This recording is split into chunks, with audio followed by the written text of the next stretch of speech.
Welcome to Nightlight. Step away from the mainstream and gather around as we enlighten the world and our realities and travel this cosmic journey we call life. Join us as we share with you and provide that beacon that can guide us all to a better way. Explore with us as we examine a metaphysical montage of spiritual insights, covering everything from the mundane to the magical, UFOs to unicorns, and everything in between. This is a time of awakening, of sharing and evolving, of spreading our wings and soaring on the cosmic breath of creation.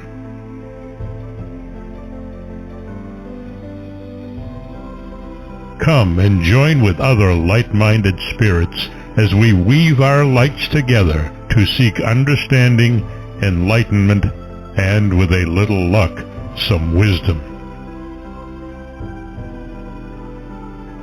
This is Nightlight, a reminder that you are never alone.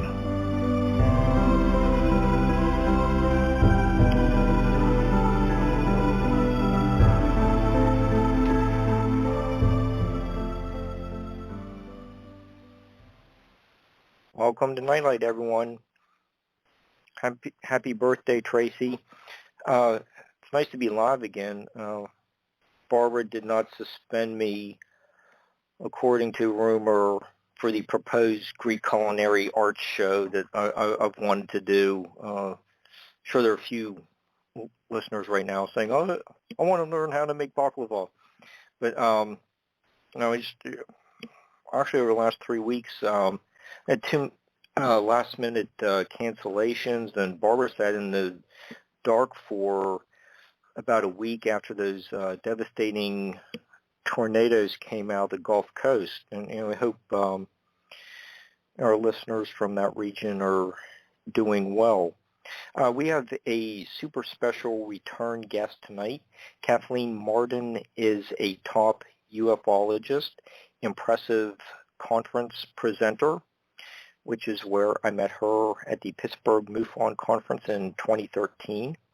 Ancient Aliens commentator and captivating author.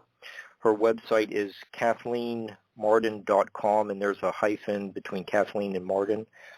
I'm sure the vast majority of listeners know Betty Hill was her aunt, so I don't think we need to go extensively into that right now. Kathleen recently revised and expanded on her groundbreaking capture, which she co-authored with Stanton Friedman in conjunction with the 60th anniversary of Betty and Barney's September 1961 abduction. Hi, Kathleen. How are you? Hello. I'm doing well. Nice to be with you again. Yeah. We are so glad you're here. And you and Stanton have a magnificent book, and I highly recommend the 60th anniversary of Capture to be in our listeners' libraries. I really enjoyed reading it. And we're not going to tell the listeners, but I've updated the book. There's new information, scientific information that I have collected over the past 14 years, and some very exciting findings. So we're not going to talk about it, but it's there. And I also did a little chapter on Stanton. Right. Okay.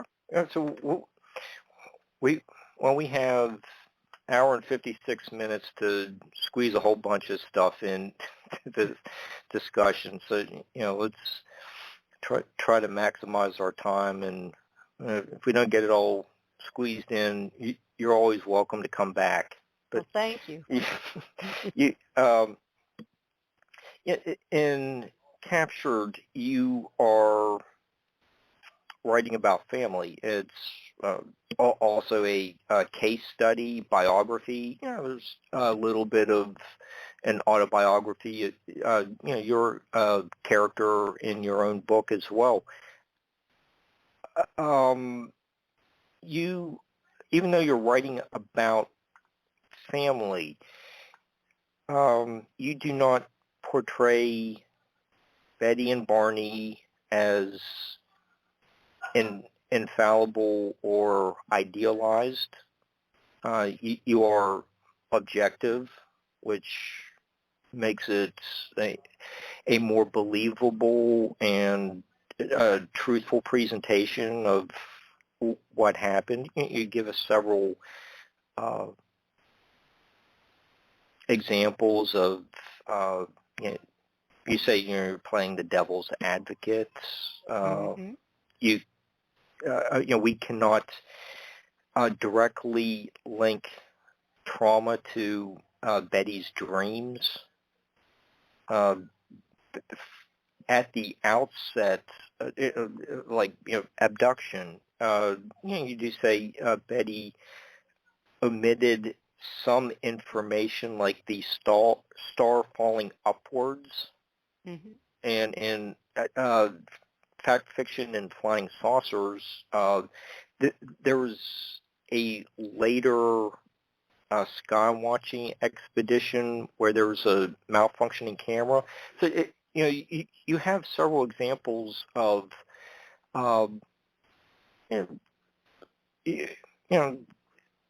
they're just normal. You are portraying family as just normal people. What I think it really makes for a contributing factor to an excellent book. Is that all deliberate? I think you seem like you're a very objective person when you're doing this research. I am absolutely. I don't sugarcoat anything. I don't talk in a biased way, and that includes with my family. I would not be where I am if I didn't tell the truth, the whole truth, and nothing but the truth. And Stanton would never have cooperated with me in this book if I wasn't scientific and unbiased. Those are the two requirements he had for me. He came to my house in Stratham, New Hampshire. That's where I lived at the time. I'm in Florida now. But he drove down from New Brunswick, and we spent a few days going through all of my files, all of Betty's files, and the manuscript that I had written. Had been slowly writing for many years. I investigated that case for 14 years before I asked Stanton if he'd like to join me. And Stanton said to me at the end, I will work with you because you are being scientific and you are being unbiased. So that's just the way I am. My background is in social science. I've taken hard science too, like physics and chemistry and those kinds of things, and also the philosophy of science, which is a little lighter, I think. But science is important to me, and being unbiased is important. I mean, science can be biased. I see that quite often. Yeah, all the books of yours that I've read and the two you co-authored with Stanton, there's a high standard of expectations that you place on each other as well as yourselves. Let's look at just give us a brief rundown of the trip that Betty and Barney took that led to the famous abduction case. I'd be happy to. Okay. In fact, I can give you some new information that you might not be aware of. Okay. I was 13 years old, and I had been with June and Uncle Alex and my cousin.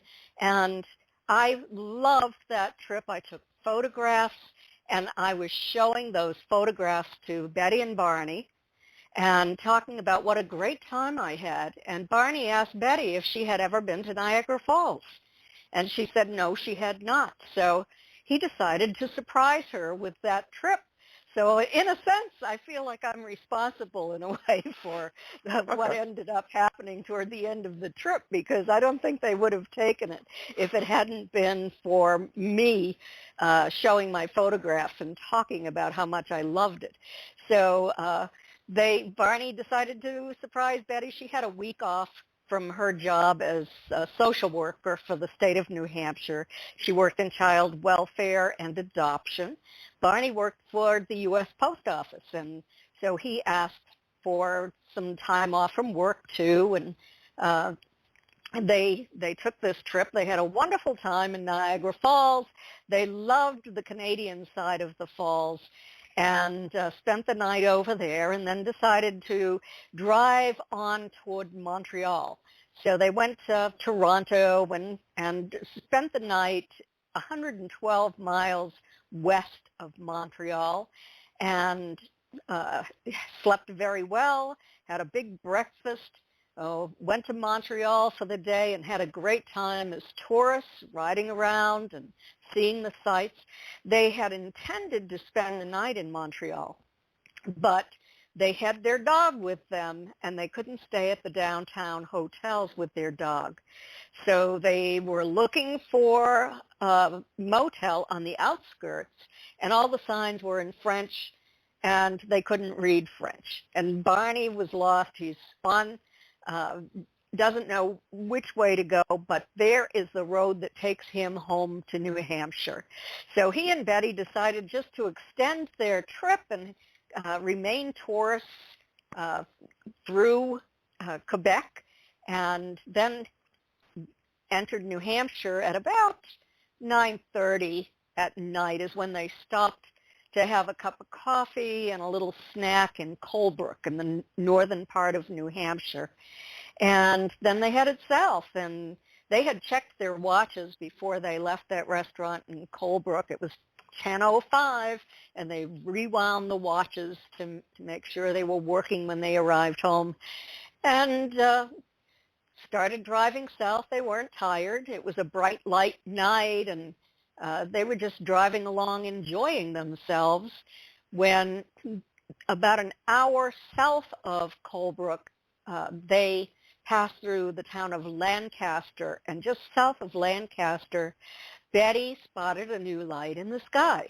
And what attracted her attention was, instead of moving in an arc like a falling star, it moved upward. And so she continued to watch it as it grew closer and closer, brighter and brighter. It was a bright, light night, and the moon was about 3/4 full, maybe a little more. And they were just having a great time driving, and as this light came in closer, and Betty said to Barney, finally, "Barney, stop the car." She wanted to look at that light through the binoculars, but he didn't want to stop.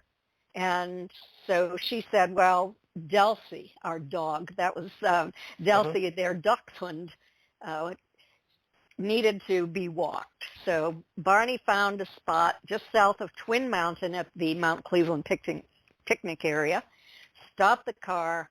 Betty got out with the binoculars, and she's looking at the star. Well, Barney decides to go to the trunk of the car and take the gun out and to walk the dog, because it's a picnic area and it's a wooded area. There are bears in that area.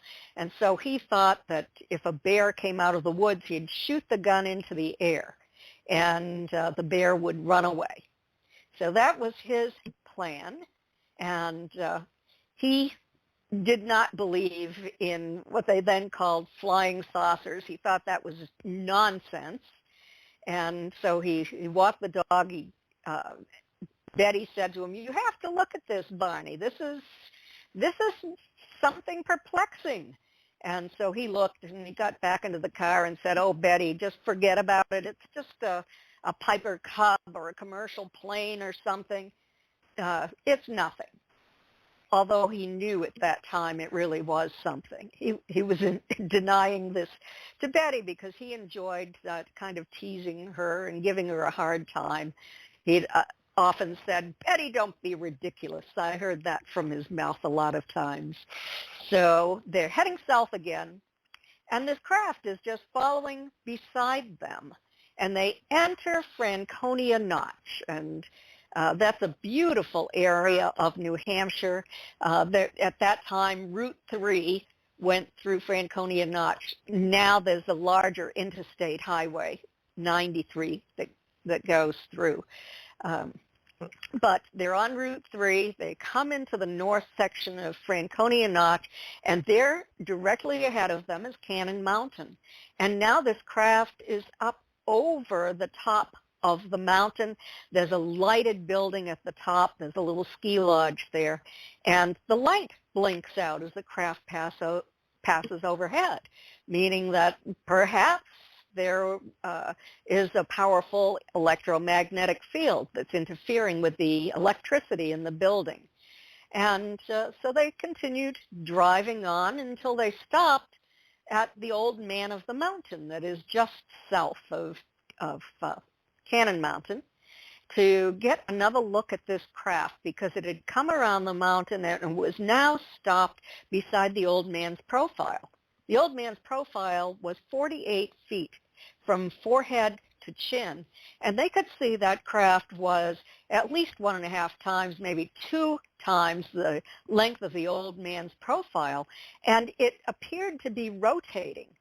And they could see that it was lighted on one side, and it was moving erratically. It would move in a vertical direction. It would make a zigzagging kind of motion. It was completely silent. So it was very perplexing. But Barney wanted just to get into the car and head south. So they did, and next they exited Franconia Notch, and this was the part of Lincoln, New Hampshire, North Lincoln, where the cabins were and the tourist attractions. And so as they drove through North Lincoln, Betty was saying to Barney, "You have to stop again, Barney. You have to stop. This craft is coming in really close." And so Barney was looking for a place to pull over when the craft swooped down over the highway, just on the side that Barney was driving on, causing him to have to stop in the middle of the road so he wouldn't be directly under the craft. And you know what happens to people who drive under craft. They usually end up on another section of road a couple of hours later. So I've investigated several cases where people tried to drive under it quickly. It didn't work. So anyway, Barney stopped the car, left the motor running, got out, looked up at this craft, and he now described it as appearing to be like a giant pancake. He could see the bright lights on the forward edge. And when he stepped away from the car, the craft moved to an adjacent field. It went from 200 feet above him to now about 100 feet above him and about 50 feet away. So he's looking through the binoculars, and he sees figures dressed in black, shiny uniforms looking down at him. This is all part of their conscious recall so far. Everything I've stated is conscious recall, including these figures. Betty wrote about them, and Barney, on the letter that they later sent to the National Investigations Committee on Aerial Phenomena, only 6 days later. So this did not come out through hypnosis for the first time. And so Barney walked into the field. Betty remained in the car, putting the binoculars to his eyes and then pulling them down, shaking his head. This can't be real. This can't be real, but it is. It's there, silent and hovering. And all of a sudden, he sees all but one of these figures who were at the window have now turned and walked to a panel. And he could see their arms go up. At this point, he could see from the tops of their heads down to about their knees. And when their arms went up, little red lights started to extend out of that craft on kind of a little fin-like structure. And something started to drop down out of the bottom of the craft. We know today what that is. That is that carrier beam that takes humans onto the craft. But Barney thought, well, maybe it was a rope, but then he said, no, it wasn't a rope. He didn't know what it was, but he did get the distinct impression that there was a plan for him, and that plan was to capture him like, quote, a bug in a net. And he didn't want that to happen, so he went running as fast as he could back to the car, and when he entered the car, he saw that the craft was headed back in his direction. So he put the car into gear and he went speeding down Route 3, hoping he could find a police officer. But he told Betty to roll down the window and look up. She thought she'd see lights, but all she saw was blackness. It was the underside of the craft. And then she and Barney heard a series of code-like buzzing sounds striking the trunk of the vehicle. When that happened, a tingling sensation passed through their bodies. The car vibrated.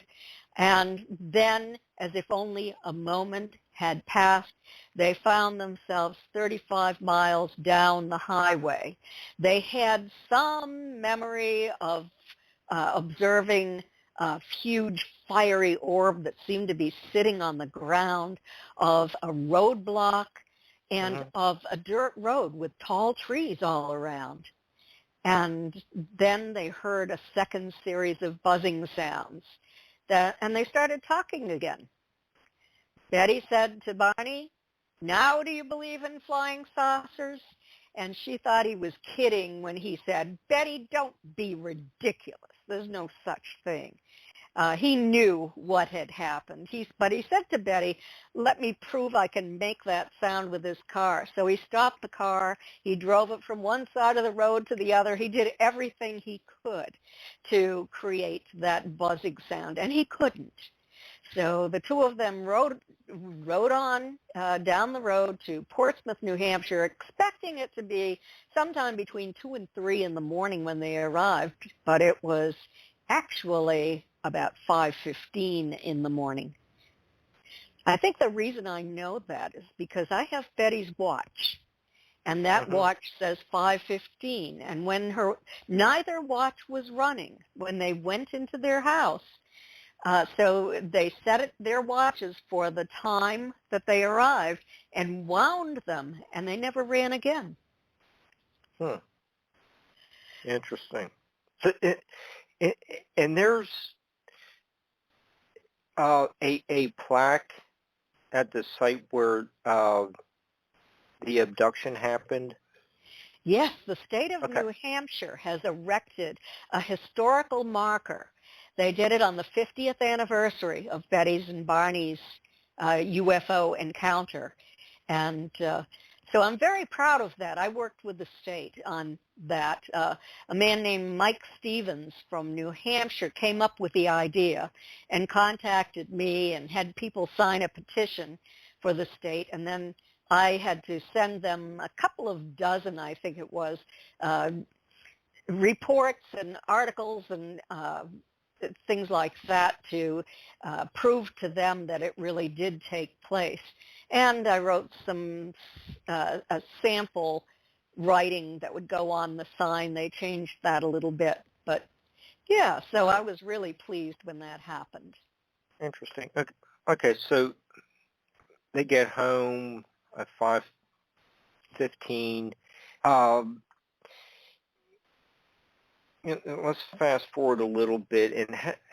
And how did their lives as social workers and working at the post office begin to change? Barney really didn't want to go public with neither Betty nor Barney wanted to go public with this story. Walter Webb from NICAP, who was an astronomer, did an investigation. It was confidential. They were never going to tell anybody about this. They could lose their jobs. They could lose their reputations if they allowed themselves to be portrayed as a couple of kooks who believed they were abducted by aliens. So anyway, it did have a profound effect on Barney. And I think that happened because Betty was incredibly curious. She wanted to know more about UFOs, more about what happened. She went to the library and took out the first book she had ever read on that topic. And then when they came down to my childhood home, I grew up across the street from my grandparents, who were Betty's parents, and Betty could not stop talking about that experience. And they would make weekend trips sometimes up to the White Mountains to look for that dirt road with the tall trees all around. And Barney did not want Betty talking about it. He said to her when they arrived home, "Betty, don't ever tell anyone about what happened to us. No good can ever come of it." But she couldn't leave it alone. And I think that contributed to Barney's post-traumatic stress disorder. Betty was not as impacted as Barney.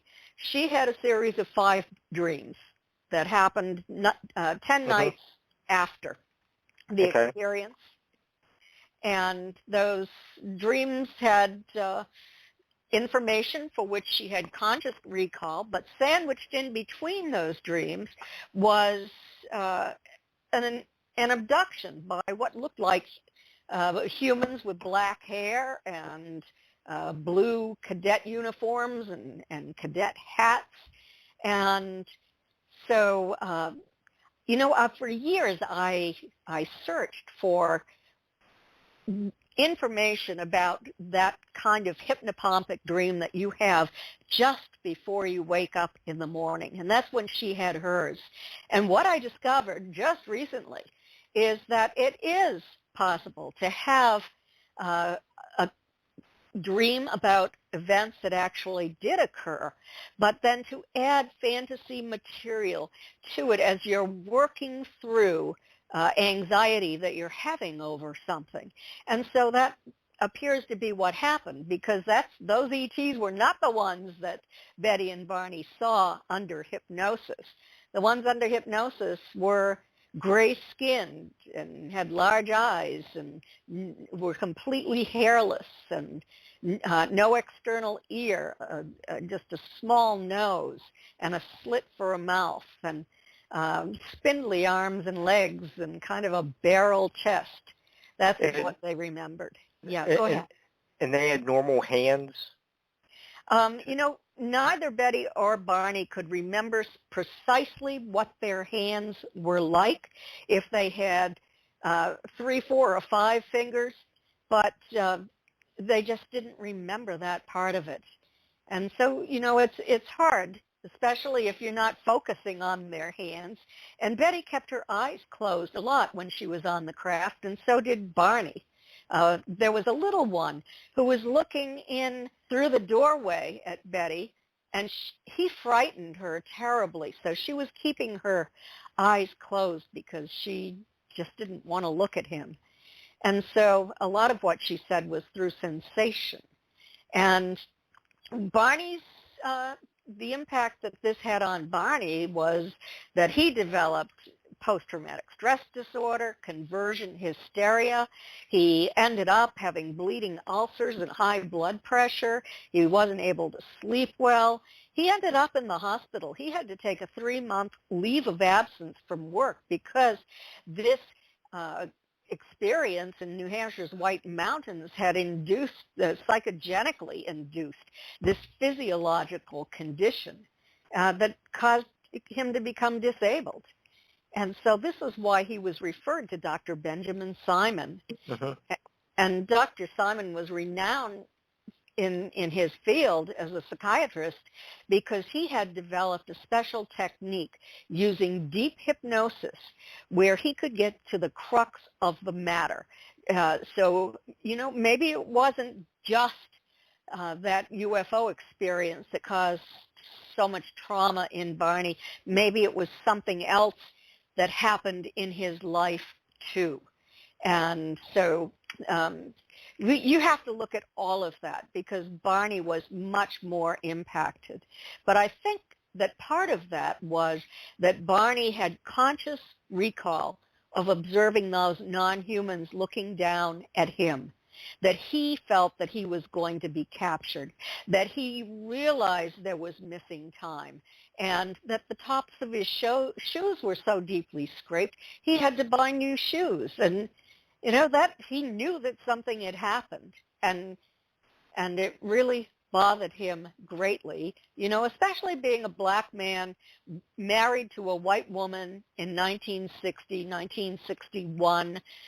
Barney had grown up under segregation. He spent a lot of his childhood in Virginia and in rural areas of Virginia. And it was tough for any person of color in that time frame to grow up under segregation. And Barney was very smart. His IQ was 140. He had wanted to go to college, but he was denied that opportunity because of the color of his skin. And so that's why he went into the Army before World War II, because that was the only opportunity, really, for him at that time. Do you think that this abduction had anything to do with race? Is there any evidence of that? No, I don't think so. There's no evidence that it was for race at all. This is speculation, and I don't do a lot of speculating. But in the scientific studies that I've worked on, the social science studies, we have discovered that about 60% of abductees know that a family member has also been abducted, and that this is intergenerational, that there appears to be a long-term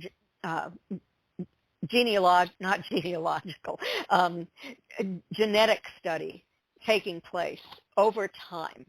And I have reason to believe that it wasn't Betty's first time, but it was the first time that she remembered it. I mean, I could be completely wrong on that as well, but I do know that my own mother was also abducted, and that was kept confidential, fortunately for her. Yeah, and you had that mentioned. Your mom was abducted, and you also have more information in your abduction files book, and we can talk about that later. But that's so. If there was a family history on your mom's side of abductions, like Barney was just kind of, if we just go with that scenario, Barney was just kind of like an innocent bystander who got pulled into the situation through just by being there, right place at the wrong time type thing. That's a possibility, yes. Okay. Okay. And so, and there's the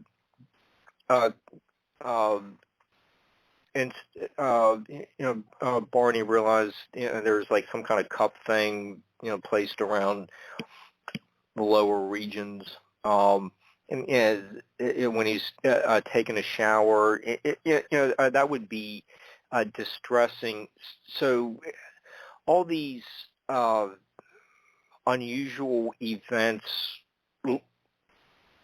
lead them to Dr. Simon, and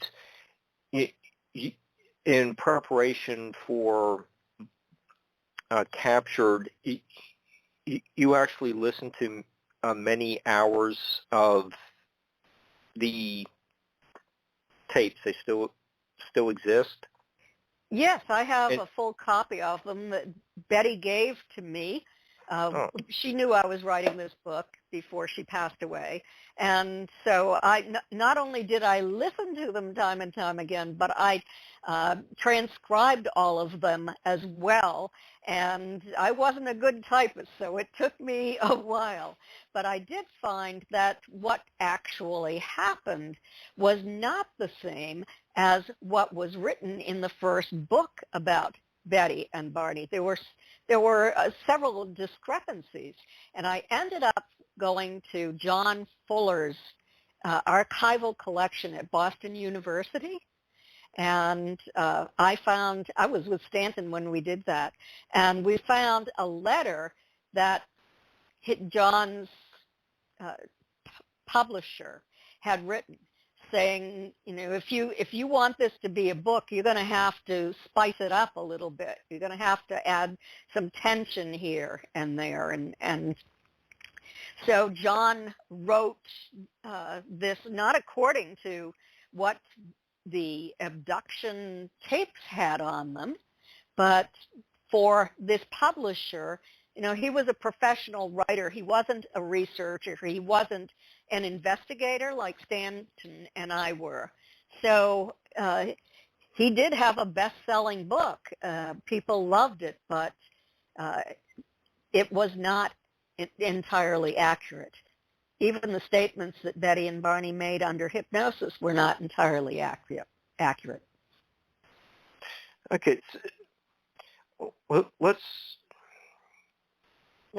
There's a lot of information in this book about what they told you, told other people, newspaper people, early, just not long after it happened. Well, they didn't tell newspaper people. No. Oh, okay. No, they talked to the military. Oh, that's right. Okay, I'm sorry. They talked to UFO investigators, scientists, and the family and close friends, and we were all sworn to secrecy. Okay, and when they're under hypnosis, under Dr. Simon's care,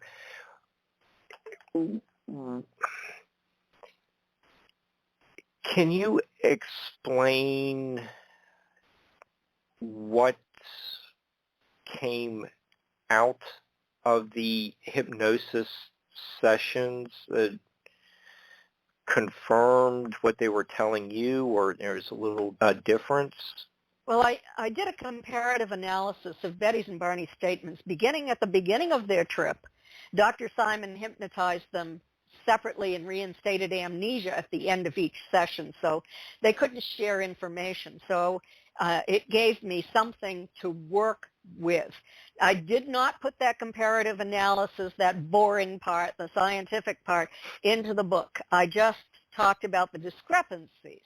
And what I discovered is that under hypnosis, Betty and Barney were describing many things that were exactly the same, even the things that they had amnesia for. But under hypnosis, they were different from Betty's dreams. So sometimes they even contradicted the information in Betty's dreams.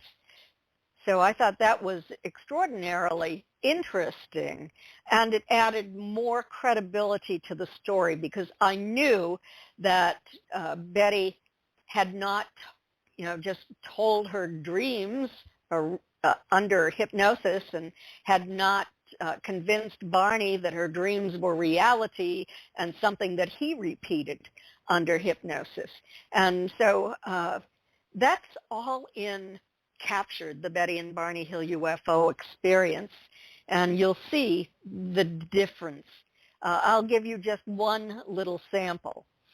In Betty's dreams, when the roadblock happened and the car stalled out, Betty and Barney were surrounded. Their car was surrounded. There were 8 to 11 men standing in the road, and they just surrounded the car.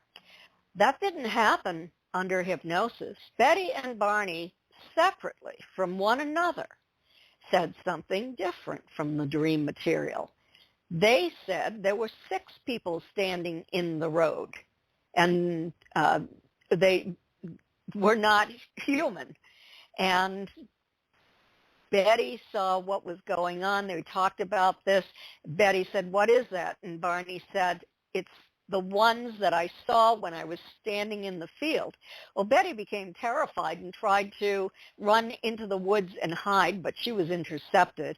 And Barney, feeling that he might be harmed if he fought back, just opened the door and put his foot on the ground. And then it was different than what Betty had dreamed. And we also know how Barney's shoes were scraped. That is that he was being supported. He felt as if he was floating, and only the toes of his shoes were bumping along the rocks. So in the book, it tells you everything regarding the evidence and how that evidence actually happened. Okay, and you said they, page 83, they remained unshakable. Yes.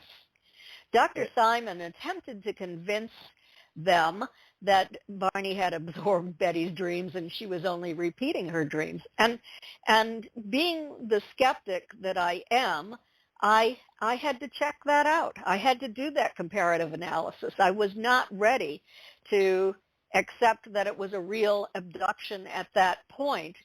And I certainly, after doing as thorough an investigation as I could possibly do over a 14-year period, truly believe now that it did occur, and especially with all of the new evidence that's in the new book as well.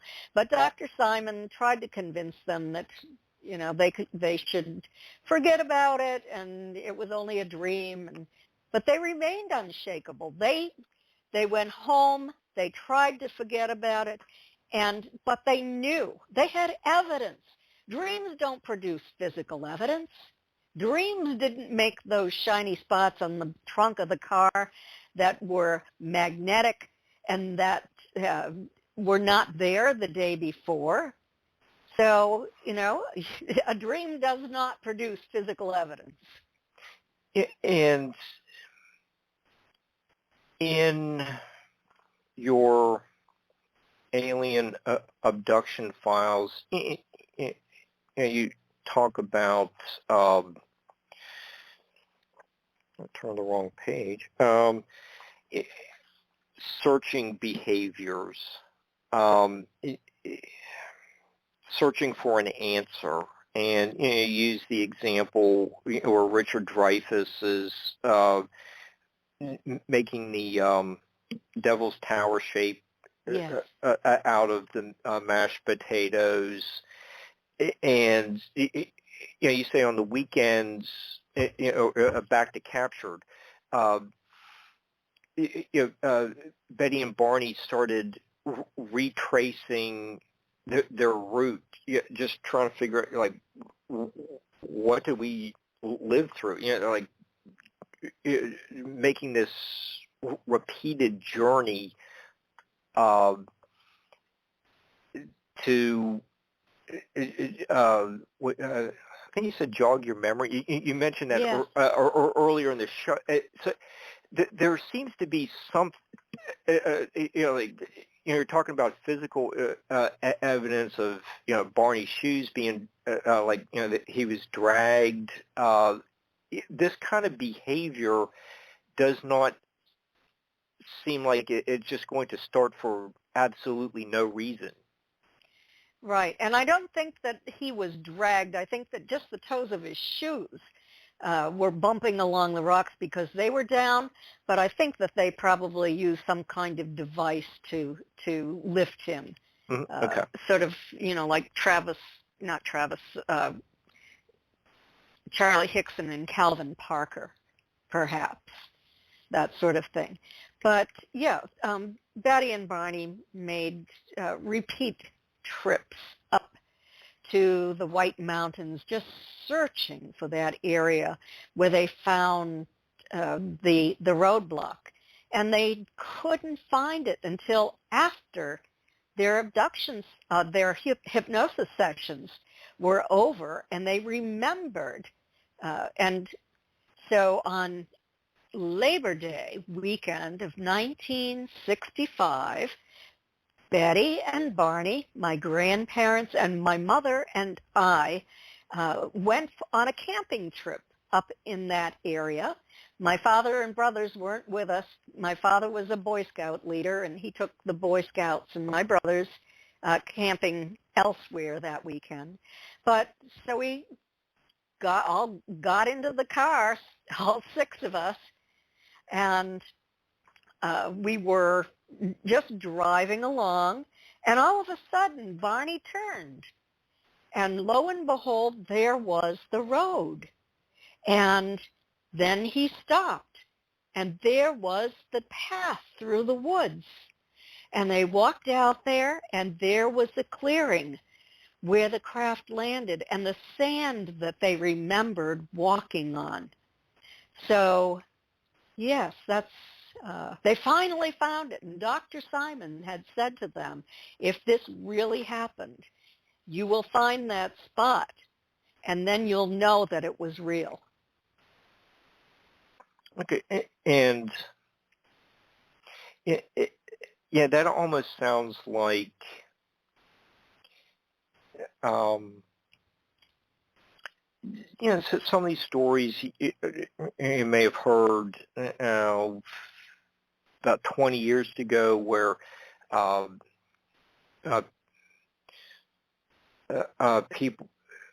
soldiers going back to Utah and Omaha beaches. You see stories like that of Vietnam veterans going back to it. It just seems like they were confronting some a very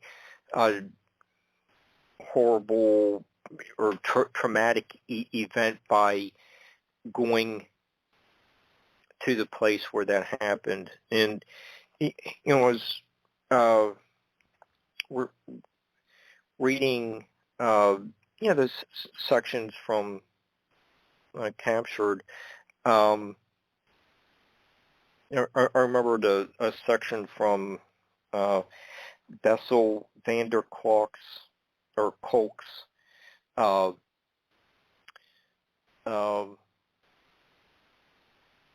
very highly regarded book, The Body Keeps a Score. And he was talking about the study done by 200 Harvard sophomores between, the study was begun about 1939 to 1944, and you get, after the study started, there a lot of these college students are going to end up in the Pacific or European theaters, and they were interviewed about their war experiences in 1989 and 90. And he writes, 4.5 decades later, the majority gave very different accounts from the narratives recorded in their immediate post-war interviews. With the passage of time, events had been bleached of their intense horror. In contrast, those who had been traumatized and subsequently developed PTSD did not modify their accounts. Their memories were preserved essentially intact 45 years after the war ended. Very interesting. I think that this Dr. van der Kolk's book, which came out in somewhat recent book, I'm trying to find the title page, came out in 2014. His recent information seems to be very consistent from about 50 years prior to what Betty and Barney reported 50 years prior to the publication of The Body Keeps the Score. Mm-hmm. It just seems like a consistent pattern of this is how the human mind works, and maybe the more, in many cases, the more traumatic experience, the more clearly the mind remembers the details. Yes, as long as you have that information, then you do. And I'll tell you that all these years later, I remember that day, that phone call to my mother, going up to Betty's and Barney's house and hearing that story from Betty for the first time while Barney was sitting pensively in a corner quietly talking with my father while he was waiting for a call back from Pease Air Force Base. So, it just stays there. When something is that startling or wells up that many emotions, you don't forget about it. Mm-hmm. I think that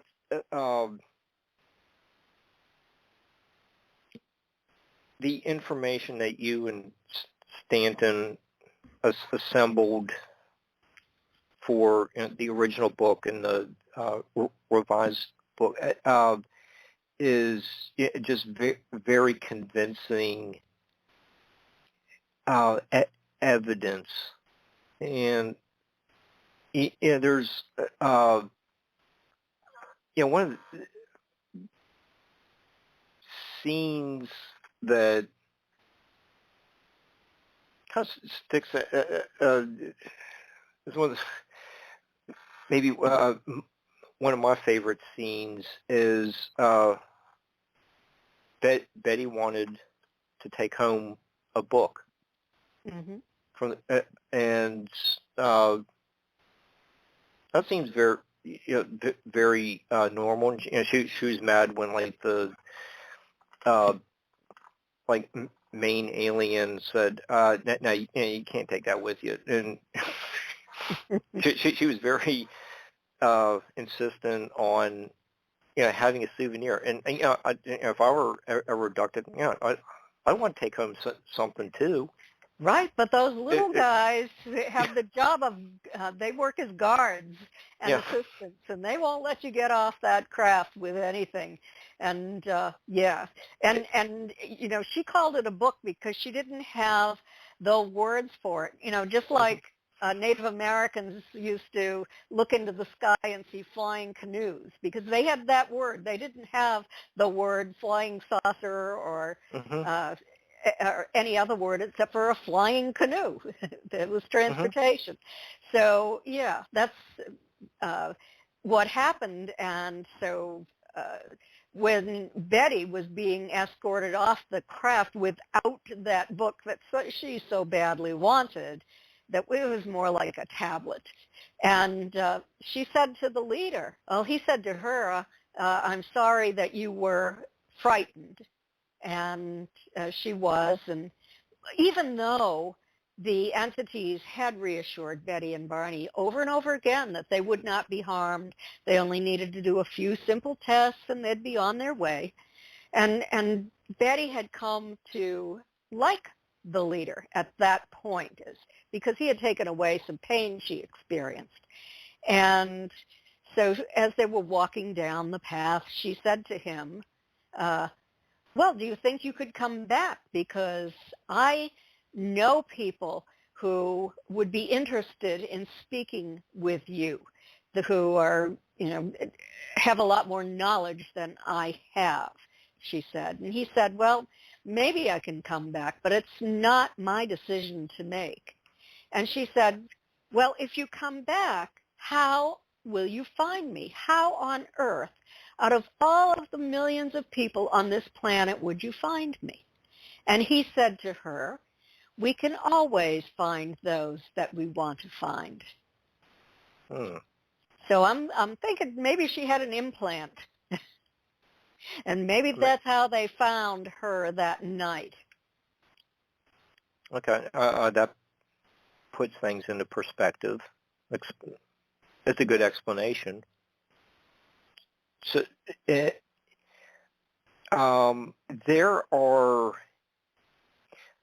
other weird events that began happening afterward. Maybe they were making the follow-ups like you just mentioned. There was the blue earrings found in a pile of leaves on the kitchen table. That's pretty going from weird to creepy type.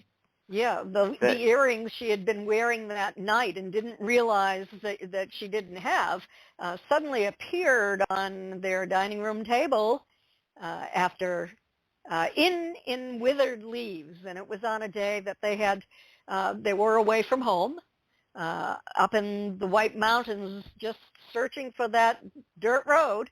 And sure enough, they arrived home and saw those leaves, which was pretty creepy. They picked up the leaves to throw them out, and there were the earrings she had been wearing that night. So maybe the ETs returned her jewelry. I know of other cases where that happened as well, that they don't steal human jewelry. They seem to return it. Okay, and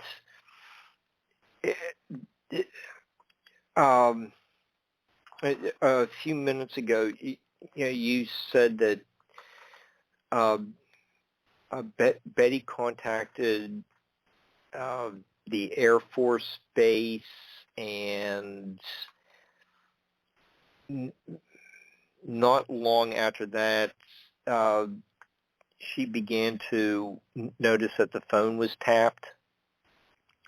Right. Well, yes, she... I don't know if they were linked, but... She contacted Pease Air Force Base because my father's best friend was at our house when one of the times Betty called, and he said that they had been instructed. He had been the chief of police in the small town of Newton, New Hampshire, which is right next to Kingston, where I grew up.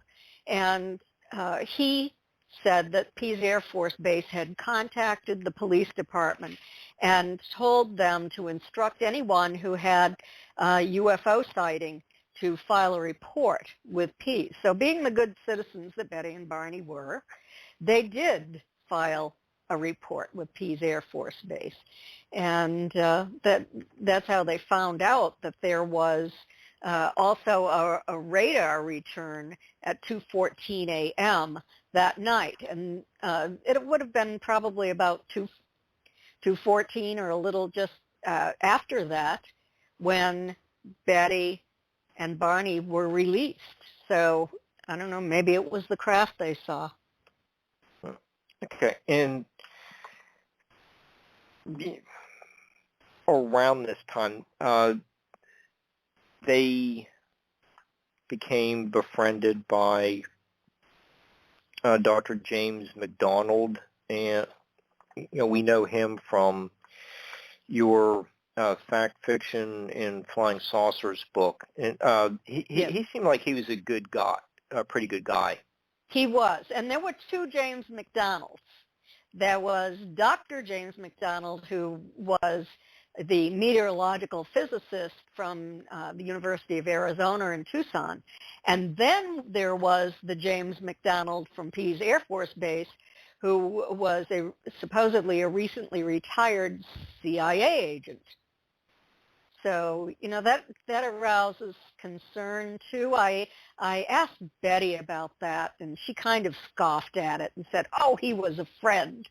Well, you can be friendly with CIA agents. They tend to be very friendly, in fact, and likable and talk a lot. And, Barney was playing paddleball with James McDonald quite a bit, Jim McDonald. So that raises questions. And he was present when Robert Holman and C.D. Jackson, who were a couple of scientists from IBM, went up to interview Betty and Barney in November of 1961. So, it raises a lot of questions without answers. It's impossible to answer it because that information would be probably classified above top secret, or at least top secret. That's one of only a few unanswered questions in your book. Mm-hmm. I think you really do. You and Stan, we're a team that, you are meticulous researchers and thorough authors, and I think there's almost very little that you don't present every angle, and you have an answer for just about everything. Mm-hmm. One of the other bizarre instances in your book deals with the pink powder on Betty's dress. Mm-hmm. And the splotches, the splotches on the car that weren't there. Those were some pretty unusual events in themselves, along with the leaves and earrings. And some pretty compelling physical evidence as well. Right. Mm-hmm. Mm-hmm. Yes. Yeah. Do you want to talk about the pink powder? I can talk a little bit about that. Okay. Betty's dress has undergone scientific analysis probably about 10 times now. There has been new scientific analysis that is in the new section in the book, the updated portion of the book that I'm not going to talk about, but I will talk about Betty's dress. And when she arrived home, she realized that the lining of her dress was torn from waist to hemline. The hem was torn down on one side. There was 1.5 inch tear in the stitching at the top of her zipper. On the other side, there was the thick zipper fabric was actually torn. So many questions, and she put it into her closet knowing that it had to be repaired, but the next time she took it out, it was covered with a pink powdery substance. So she took it out and hung it on the clothesline. The powder blew away, but she didn't throw it away. She decided that she would keep it just in case it might hold some evidence on what happened that night. So the first place that it went to for analysis, it wasn't until the 70s, really. and that was the University of Cincinnati's chemistry department. And they did all kinds of testing on it and thought that it was unusual. Now, Phyllis Budinger was the other one who did some thorough scientific testing. She worked for BP Amoco oil company, formerly Standard Oil, and she worked there for 35 years. She's an analytical chemist who attempts to identify chemicals that can't be identified or are mysterious. So she did a very thorough analysis on Betty's dress. And so far, the scientists believe that there might be some kind of yeast or fungus that was deposited on that dress when it was dropped to the floor, when the examiner broke Betty's zipper trying to unzip her dress. She had to help him. Then the dress fell to the floor, and that lower part of the dress that fell onto the floor was saturated in this pink powder. There's another area of the dress that was saturated too, and that is around the upper parts of her arms where they held her when they were escorting her. They just wrapped those long fingers around her arms. And so that was pretty consistent, the scientists said, with what Betty had stated, that it did come most likely from these entities' hands and then from the environment inside the craft. And one of the PhD scientists speculated that he thought that Betty's dress had been sterilized, that she had been sterilized in a way, and the dress fabric itself, which killed off the bacteria and viruses. But then when yeast from the floor and from the hands of the entities deposited onto her dress, it flourished and finally died. So he thinks that that is a good explanation for what actually occurred. That is not captured, I do not believe, at least in the old part, but something that I found very interesting. So, this speculation. There are some things in the new part of the book that is not speculative at all and is fascinating information. So I think that you're going to enjoy reading that and finding out what that is. Okay. And the star map was very captivating. Yes. Might as well talk about how Marjorie Fish got involved in what star map means to understanding this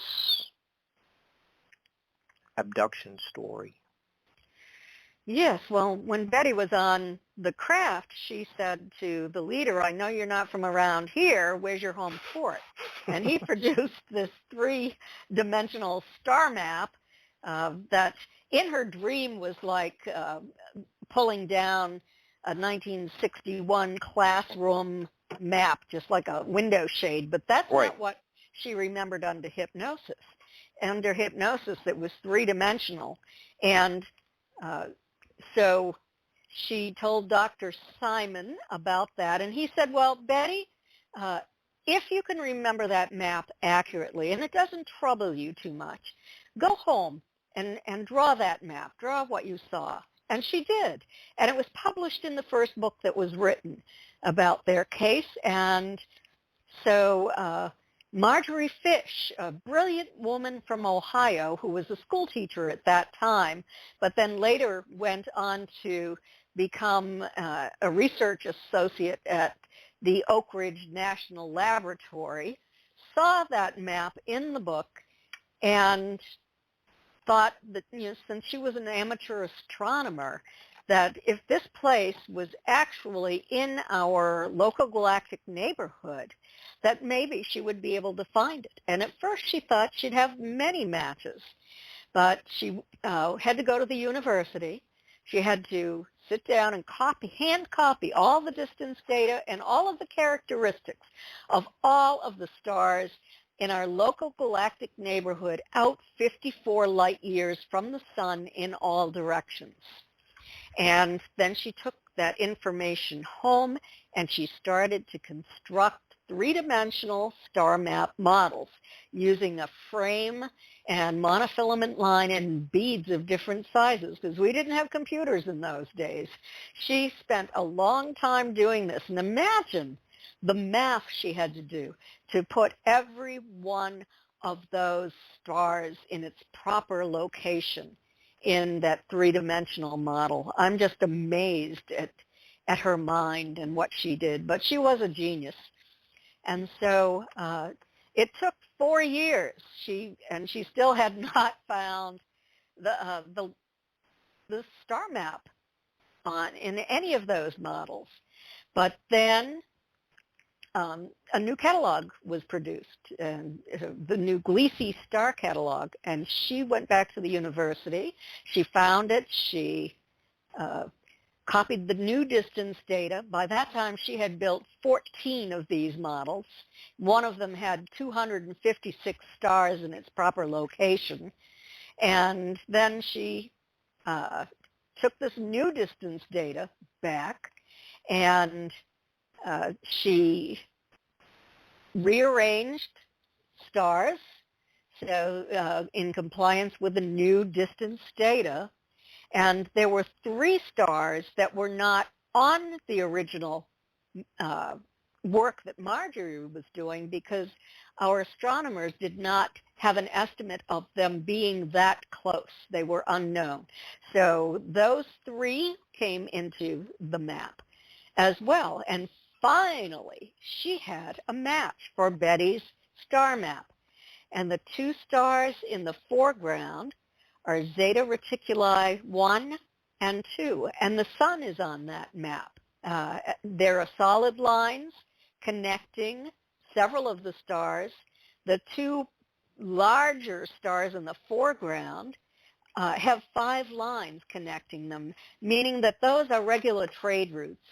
And then there were 4 other stars that had lines connecting to them, 3 with 2 lines, 1 with 3 lines. So that indicated the number of times that they were trading, I suppose. Then there were dotted lines, meaning they were expeditions, and then those 3 did not have lines connecting to them. So that was a huge find. The only problem she had was who was going to vet her work. And that's how Stanton Friedman came into the scene. He was beginning to speak on UFOs. He was billing himself as a flying saucer physicist and speaking ecologist. And Coral Lorenzen, who is the co-director of APRO, the Aerial Phenomena Research Organization, called Stanton and said, Stan, I have a lady in Ohio who is an amateur astronomer and has found a match for Betty Hill's star map. If you go to Ohio to speak, would you mind talking with her? And so finally he did go to Ohio to speak, and he interviewed Marjorie, and he said to me that Marjorie was a lot more comfortable talking to scientists than in talking to the general public, that she was brilliant. He really had a lot of respect for her. And because of that, he agreed to find scientists to vet her work. One of them was Dr. Alan Hynek, who you probably know was the astronomical consultant for Project Blue Book, who finally decided that instead of debunking UFOs like he was hired to do, realized that you couldn't debunk these, that you could spread disinformation, but there was really something scientifically to study. And then David Saunders was another one of the scientists. He was a statistician who had worked on the Condon Committee as one of their primary researchers. He was the one who found the famous trick letter, I should say infamous trick letter. And then the other one was the head of the astronomy department at Ohio State University. And he had, by this time, computers. Students did star map models. And sure enough, Betty's was the closest they could find. And Marjorie's work was perfect. So that was terrific. Stanton was the first to write about this, and it was carried to scientists.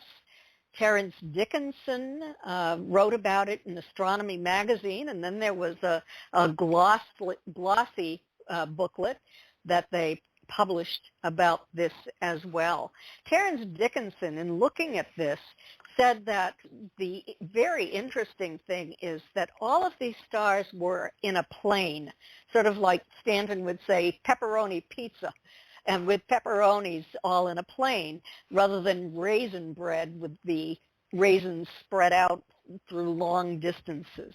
So these stars made sense, star to stars. And Terence Dickinson said that if we had lived on Zeta Reticuli 2, and we were exploring through space, this is the route that we would take and the stops that we would make.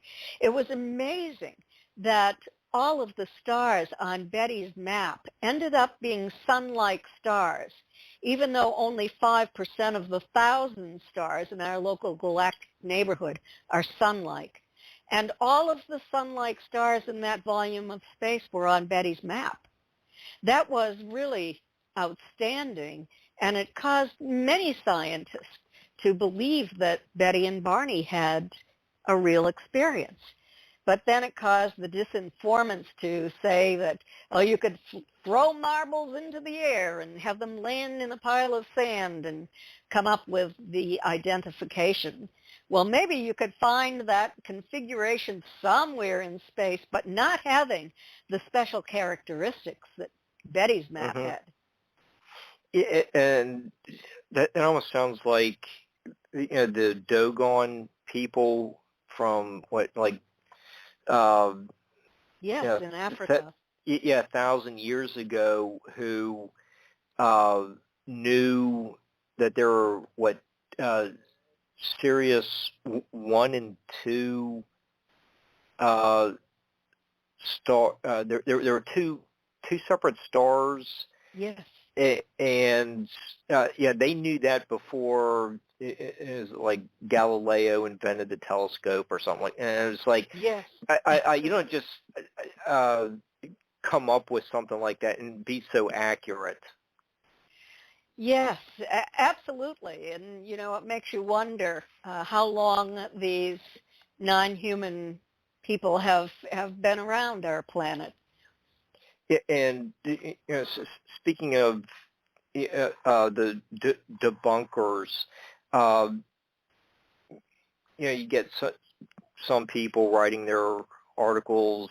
I think there was one was attacking the buzzing sounds, and you and Stanton check the latches. Barney thought that. Barney thought his gun was rattling around inside the trunk, and you mentioned that at the start of the show. But you went out and checked how the 57 Chevys were made. There was 2 latches under the hood and only one in the trunk. Yes. Yeah, and it was Carl Flock who had come up with that theory to begin with. Now, Carl Flock was in the CIA from his college days and ended up being the Assistant Secretary of Defense under, I think it was Ronald Reagan. I'm not positive. But Carl believed that this actually happened, but thought that Betty and Barney were probably the only abductees that were ever visited on this planet. And as he was examining the evidence, and he was thorough in his work, he misunderstood something that Betty said about the lock on the trunk of the car. And Betty tried to tell him that, no, Carl, you're wrong, this is not what happened. But he wouldn't change his mind. I can't believe if these people who find out that they're wrong, instead of apologizing and go on and say, I was wrong, I apologize, let's look further, they are so bullheaded that they're going to defend it to the end. Instead of admitting that they've made a simple mistake. I don't understand people like that. Okay, and you were talking about the trade routes drawn between the stars on the star map with the Mars rover, the photos being sent back over the last month or so. Mm-hmm. Is there any further evidence that would has come to light since these photos have been sent back to NASA? That just came to my mind. I don't know if it's too early yet, or not that I'm aware of. Not that I'm aware of. It's an interesting, just fascinating project going on, and it looks like it's driving around through what's and empty lake bed, dried up lake beds. Mm-hmm. Yeah, I was just happened to wonder anything like that started corresponding with the trade routes. Okay, just how does capture differ from Fuller's The Interrupted Journey? Well, it differs in many ways because John's publisher made him fictionalize part of that book. And in Captured, I time and time again say that this is different from John Fuller's book.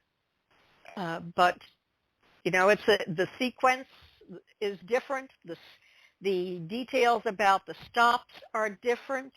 The Betty's and Barney's statements are different. They might have made part of that statement, but John rewrote it so that it was more maybe articulate, or I don't know, in the way a professional writer did. And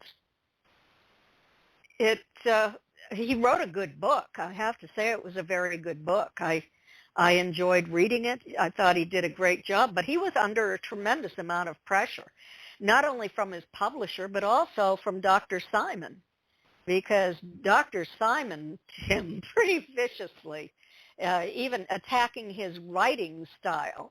And Dr. Simon was not happy with John Fuller. So, I'm amazed that the book was even published because of all of the challenges that John faced. Okay, and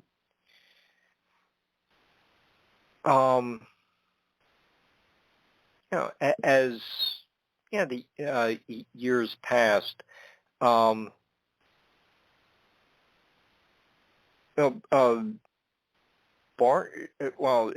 was the Betty and Barney and You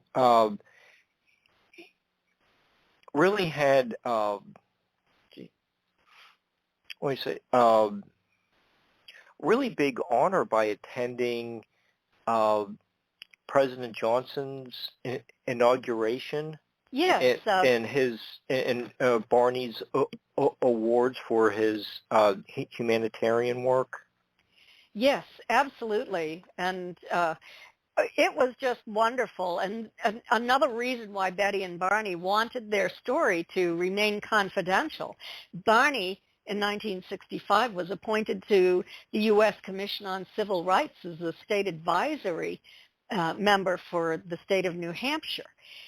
He had been given an award from Sergeant Shriver and the governor of New Hampshire for the good work he did through the poverty program. He and Betty worked on literacy programs in the state of New Hampshire because in those days you had to be able to read in order to vote, and you had to pass a literacy test. So they did a lot of work and campaign work too, and they were such a great role models for me growing up, doing all these wonderful things for other people, doing the right thing.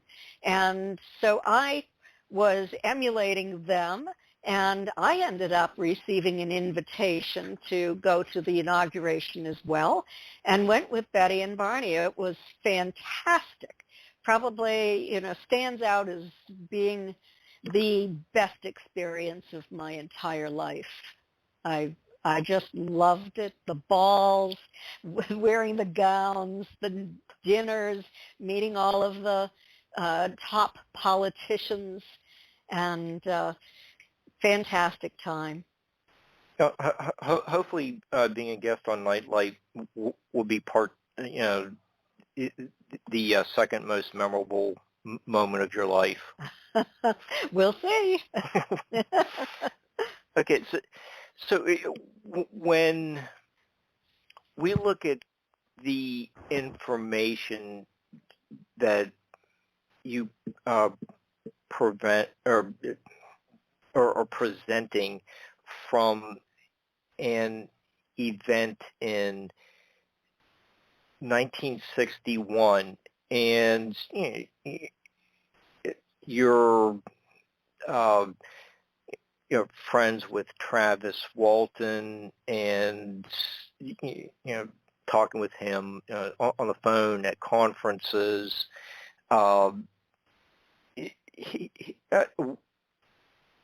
Travis had his abduction experience in the 70s. Is that right? Yes.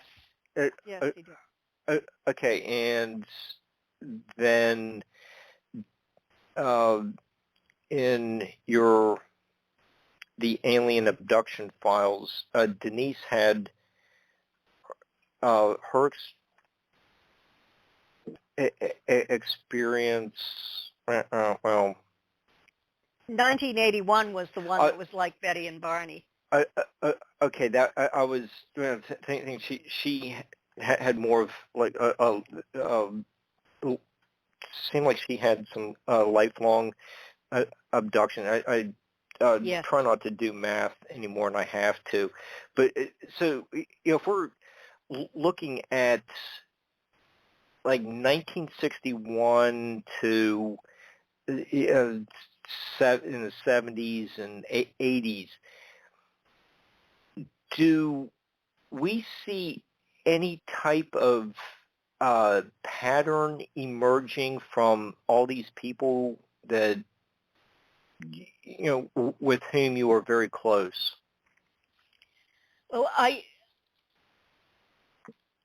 don't want to make it sound like Denise was a good friend of mine when I investigated her case, or that Travis was when I did my investigation too, because that would bias me. But experiencers have characteristics in common. I've worked on 3 major studies. The first one had 75 experiencers, and 25 of those were in a control group of non-experiencers, so that we could compare the difference between experiencers and the general population. And then I am a member of the Edgar Mitchell Foundation for Research into Extraterrestrial and Extraordinary Encounters. And we did a huge study of 3,200 experiences before we wrote the book. And then we did 516 experiencers in a third study, and that was through the Mutual UFO Network with Dr. Don C. Donderi from McGill University, recently retired. And consistently, all of those studies have given us information about experiencers and how they're different from the general population, and answered a lot of the questions that we had. I told you earlier about finding that this out is intergenerational. Also, family members have 70% of the abductees have seen UFOs at 500 feet or less away from them, and their family members have as well. Experiencers over time become psychic or intuitive at a high rate, 65% of abductees. They become empaths. 95% of the abductees are empaths, and they weren't that way initially, we don't think, but something about their experience gave them this psychic sense where they can detect the health of another person's body or their emotions in a way that it's as if they feel it within their own body.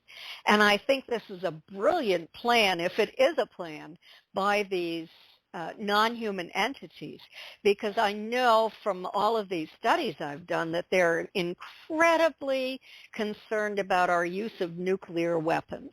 They say that that other planets that had reached our stage of development have ended up destroying life on the planet. They've created an environmental collapse through nuclear war. And so the brilliant plan they have, I think, is to make people empathic. And I think that's part of this generational change that they are doing with human DNA. And, you know, you cannot harm another person if you feel their pain. So if this is intentional, it is brilliant. I think they need to work a little faster, though. Also, experiencers become more spiritual. 86% of the abductee group became more spiritual. 61% of the experiencers, 50% of the overall abductees have paranormal events in their homes. And so there were 2 paranormal events that are part and parcel of alien abduction and or just contact. And those are orbs, lighted orbs that seem to have intelligence inside a person's home. And the other is motion in the mattress. It's the feeling that you're lying on your bed at night and something is walking on the bed. So very high percentage, 75% for the abductees for mattress motion, 50% for orbs, 61% for the experiencer group overall. We asked, would you want this event to stop? If you could stop abductions today, would you want it? And 71% of the experiencers overall said, no, we don't want it to stop. But among the abductee group, which was identified by Dr. Donderi through testing, among the abductee group, it was 75% who did not want it to stop. So, we wanted to know why. They want more answers. The older they become, the more these ETs are beginning to communicate with them, give them information about why they're here and Earth history and that sort of thing. I recently was MUFON's director of experiencer research. We recently changed it to the experiencer resource team. I've recently stepped down due to demands on my time. I just don't have time to do everything in the day. So I had to step down from the volunteer job. And but where was I taking this now? You were talking about the renaming of the team. Experiencer resource team. Yeah, right, Yeah. right. But we have 45 they're kind, caring individuals. And those kind, caring individuals are non-judgmental listeners for experiencers. That's something that I set up as their director of their team. And it grew over the 10 years when I was director. I'm very, very proud of that team and the people who are selflessly volunteering to help experiencers just by listening to their story or finding a list of hypnotherapists that maybe they want to enter into a private relationship with, or an online support group to help experiencers. So the way that people can get in touch with MUFON's experiencer resource team is to go to MUFON.com and scroll down to experiencer resource team and click on the link. The team will come up. I'm now a consultant on the team. And so you take the 30-question questionnaire, very simple, true and false. It's not part of the study that we've done on experiences at all. It's something just as an icebreaker to give the specialist on the team a little more information about the experience. And then that person will arrange to call you and be very kind and nice and listen to what happened to you and help you out if they can. So that was the intention that I wanted to set up when I did, because MUFON was getting a bad reputation because the people who were doing the investigations were doing a scientific investigation and looking for nuts and bolts evidence.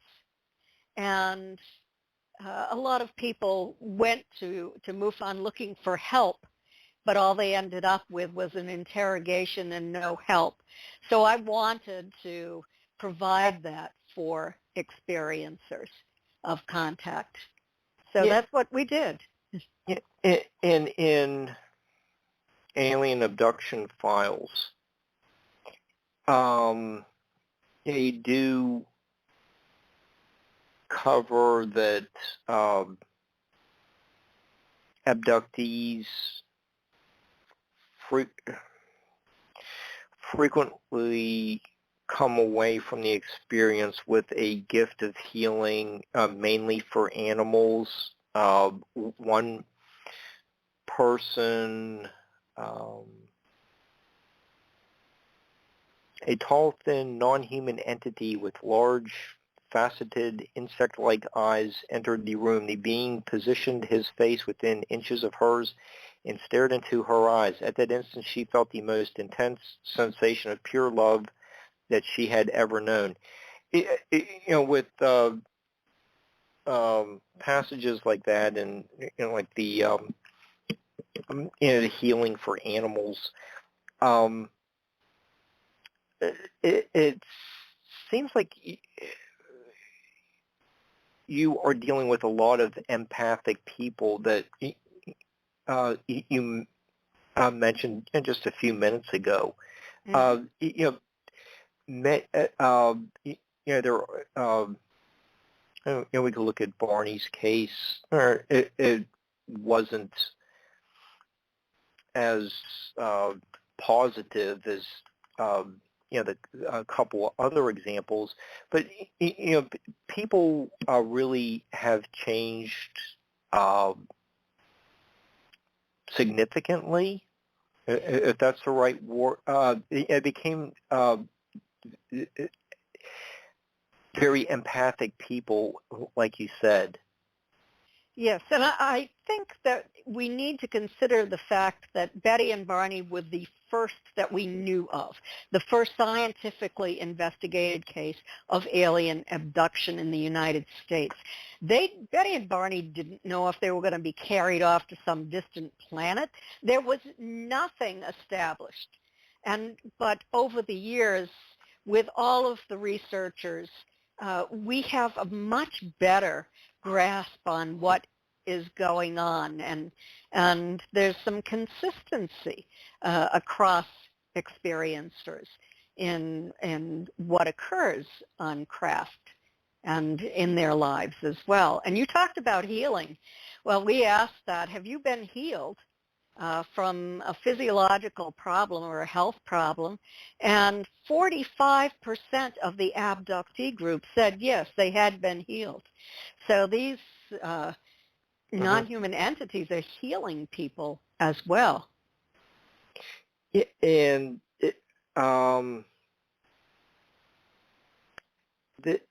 we've heard that from Reverend Michael Carter. You know him. Yes, I do. He was healed with the blood clot in his leg. He was healed from that. There in your abduction files, there's the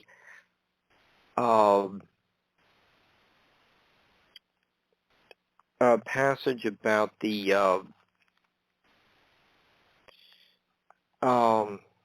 like fetuses in the tanks. Yes. Betty and Barney didn't see anything like that. And not everybody does see that. It depends upon the craft you're on. And that was where I was going. You see episodes of the X-Files, with that's part of the one of the scenes in the show. You're dealing with people who reported that. It's not appearing in Betty and Barney's discussions directly to you or in the hypnosis sessions. It is the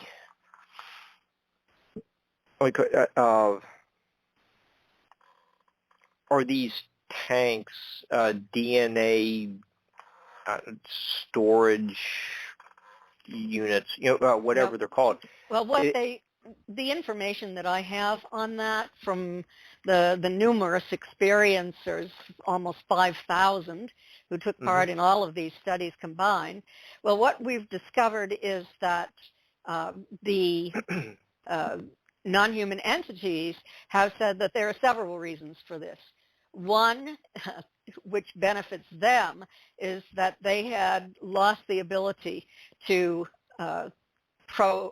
procreate and had to depend upon human DNA in order to do that. So it was for their benefit, but they said it was for our benefit as well.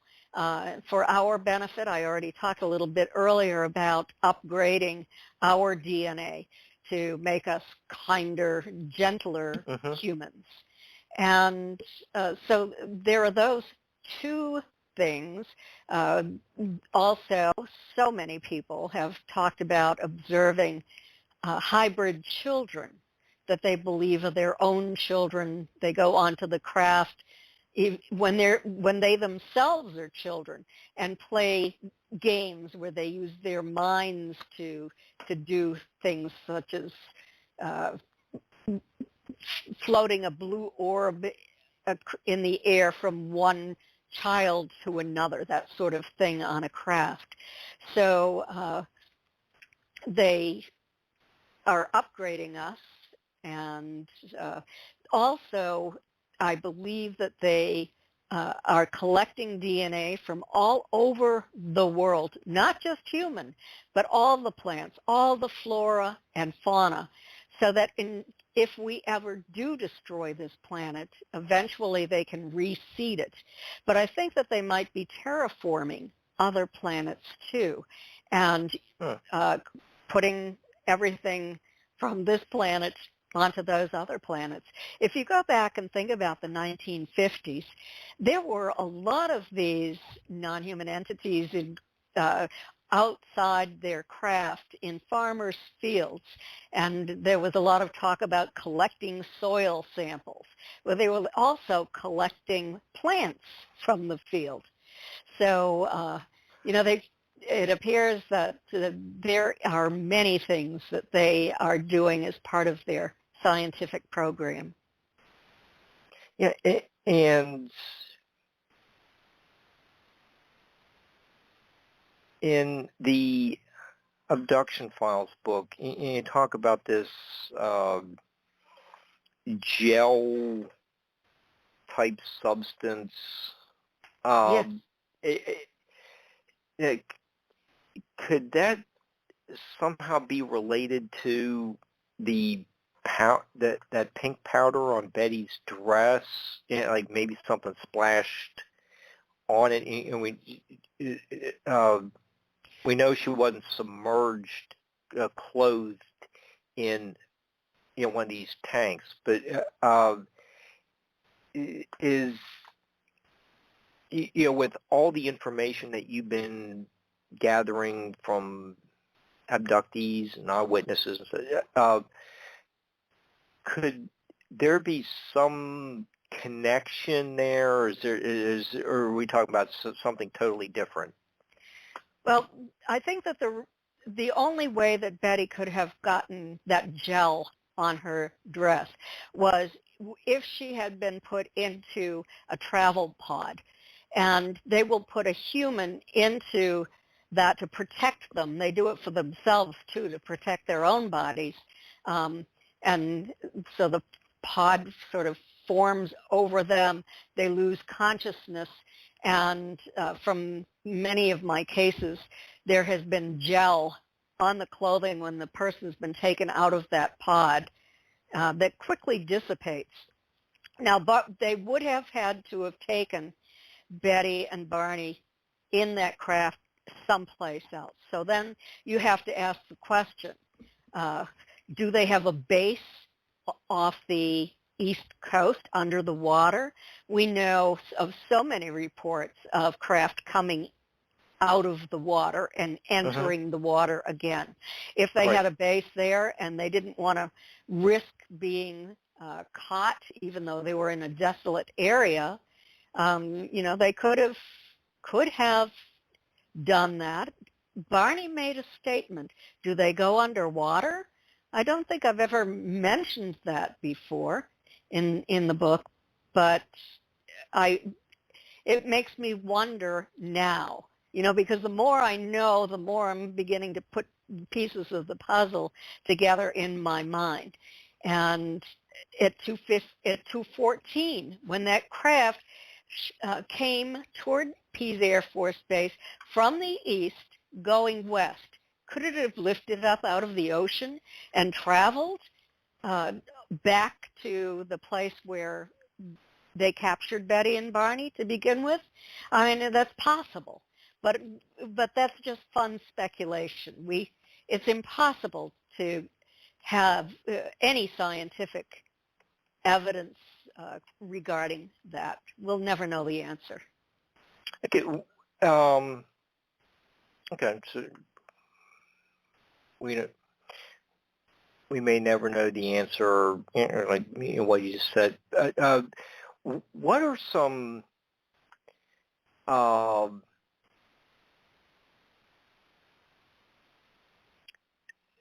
things we don't know right now, but with intrepid researchers like you, reports that come into you as well? What are some themes in ufology that we might be able to have a better understanding of what the ETs want from us or from the Earth?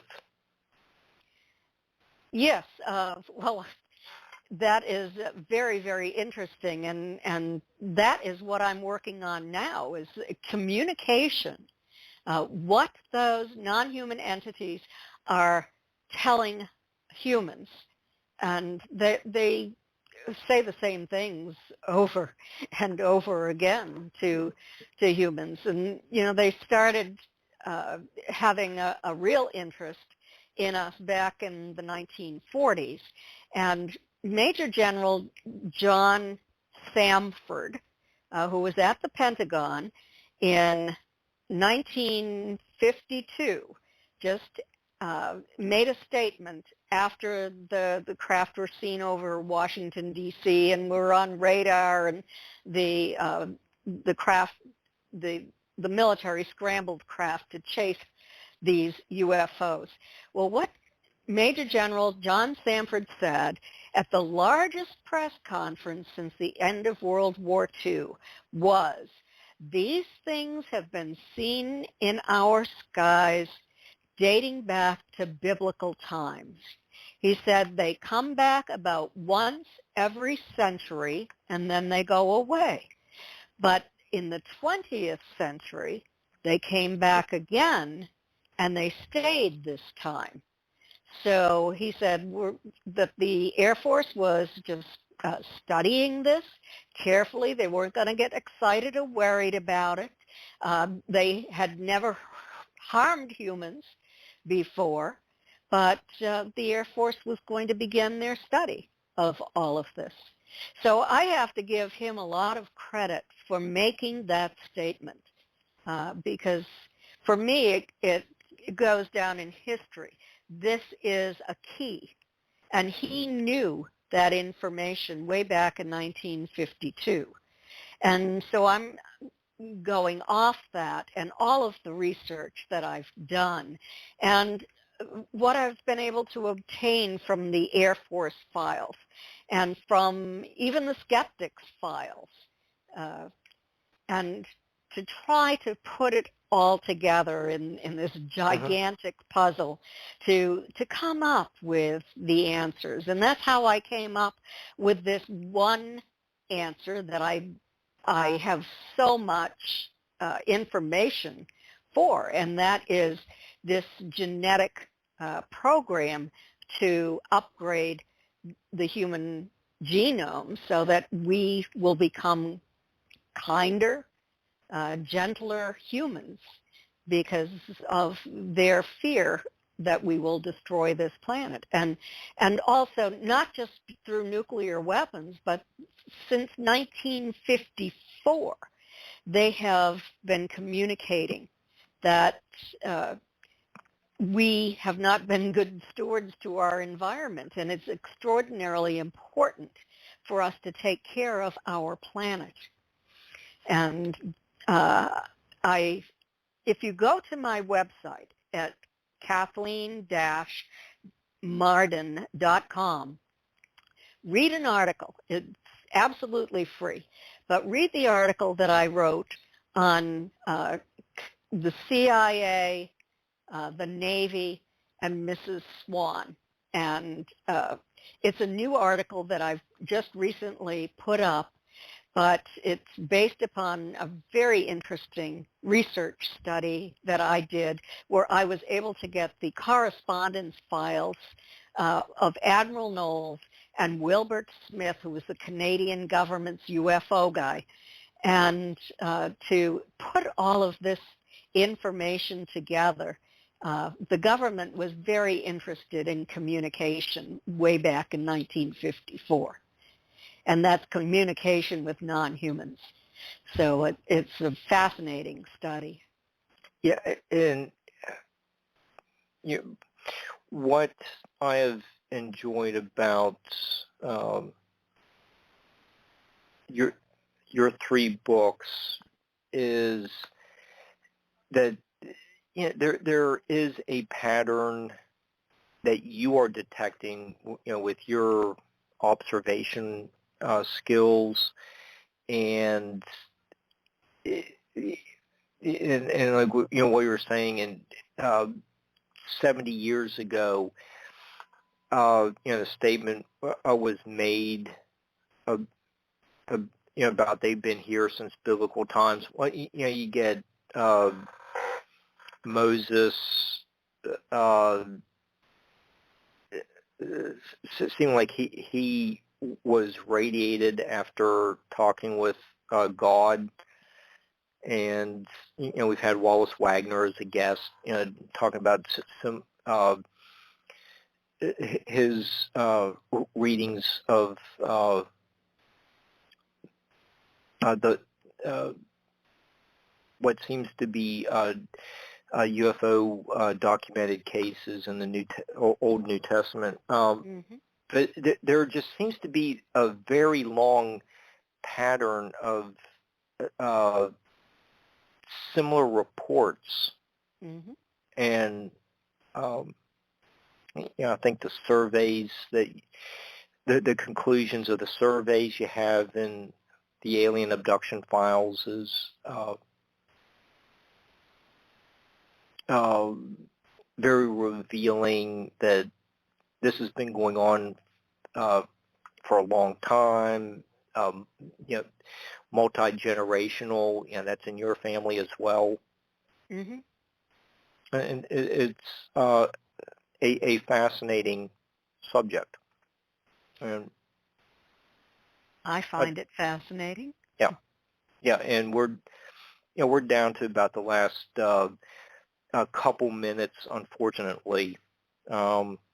If do you want to quickly give us, do you have any upcoming appearances? Hopefully that's going to be changing, soon. I do.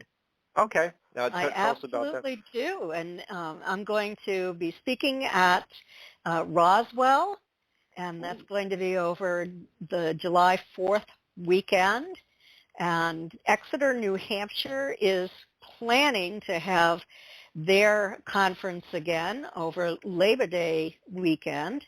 And then I'm going to be in northern Michigan at an experiencer conference in toward the end. I think it's the last weekend in September. But you can go to my website, and as I'm adding different speaking engagements, I'll put them on my website and give you the information about how to get in contact or find the website that is selling the tickets and gives you information about those conferences. I just received another invitation today. So people are beginning to decide to have live conferences again, and I cannot wait. I just love talking to the audience and people coming to the vendor table and discussing information with me. So I absolutely love it. I can't wait for it to happen again. Okay. That's great. We're down to about a few seconds left, and I just wanted to thank you so much. It's been an honor to have you return to Nightlight, and we'll be glad to have you back. Just keep us posted next time you have something you want to talk about. Let us know. We'll work you in quickly. Okay. I'm working on a book now.